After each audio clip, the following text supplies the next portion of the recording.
Good afternoon to my teacher and to all my classmates. Today, my topic is about the civilization in Southeast Asia. And we have religion, Islam, Christianity, forms of government, monarchy, and lastly, the sultanates and chieftains. The first, we discuss the religion of Southeast Asia. These are the Hinduism, Islam, Buddhism, Animism, Christianity, or Catholicism, Confucianism, Taoism, and Shintoism. As we see on the slide, the Asian religion, na ang pinakamaraming religion ay ang Islam na may kulay yellow, tapos sumusunod yung kulay blue na Buddhist o Taoism o Confucianism sa part ng China o South Korea. At yung Christianity naman ay yung bansang Philippines at ang Kazakhstan.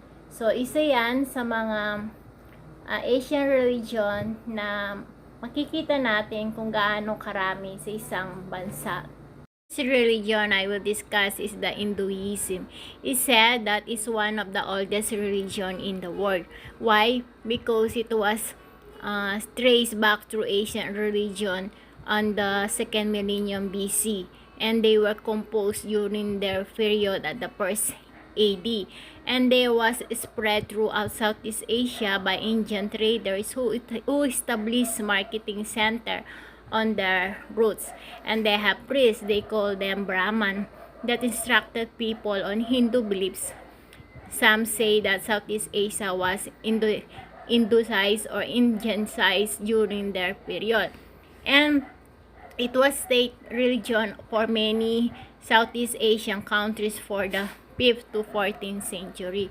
So it been lasting influence of Hinduism on Southeast Asia because there is only few Hindu left in Southeast Asia today, apart from the islands of Bali and Indonesia. So they give rise to famous political and religious centers like in the place of Cambodia or Indonesia. And the Hindu population in Southeast Asia is small, but the influence of Hinduism that is still found in the great literary effect on the part of Ramayana. So there is a principle of absolutism, and heresy remain essential aspect of Southeast Asia politics.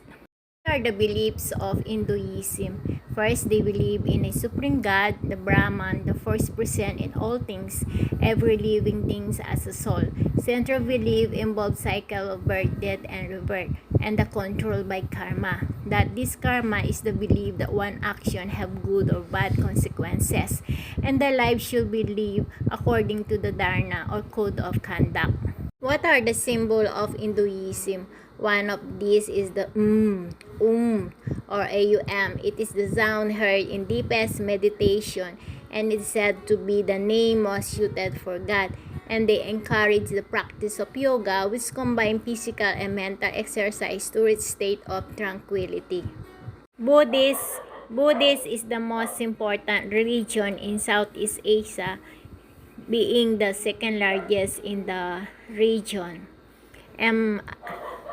And the one founder is the Siddhartha Gautama, that after his awakening or enlightenment, he came to be called the Buddha or the awakened one. So there are two kinds of variant of the Buddhist. One of these is the Theravada and the Mahayana Buddhist.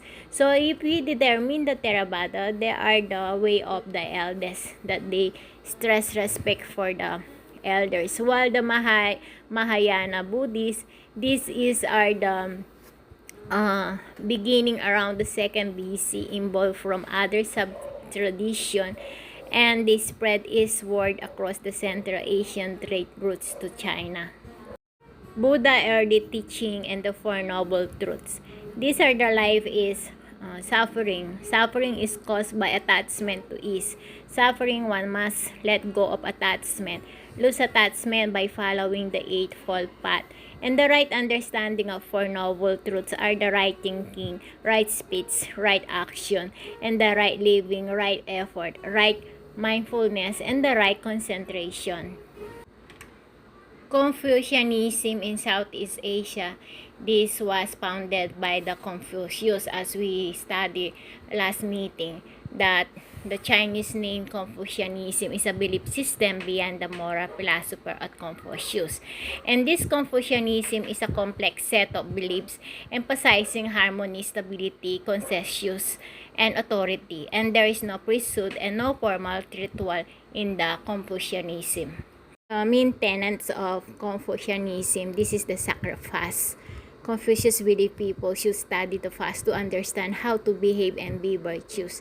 And the social code, this is the political relationship like the family.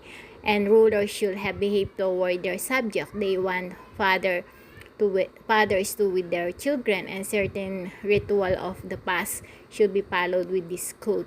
And self-improvement, the strive to become a virtuous man. If all become virtuous, there will be harmony in society. Shintoism in Southeast Asia, this is the indigenous religion of Japan, whereas it is mixture of religious tradition with Buddhism and Taoism. And the Shinto means the way of the kami. And they believe in the Shinto focus on the existence and power of the kami or God that exists in the world, in nature, and especially in and throughout the Japan. So in diverse and ancient set of traditional and ritual practices that create and express the natural relationship between the Shinto God and the people and the place of Japan. So there is a ritual performed as shrine by priests, and purification ritual are common. Many national festival mature revolve around Shinto beliefs and celebrate the season, Japanese history, and other Japanese events and traditions. Taoism. This is a religion that it owns temple and priest rites and symbolic image. And the one who founded this is Lo Shu, that they just venerated as a saint, and imperial sacrifices were made to him. And it drew strongly with upon the idea of yin yang and of the five agents, the metal, wood, water, fire, and earth. So there is an important figure of Taoism religion era, the belief in physical immortality, alchemy, birth control, and hygiene, internal alchemy.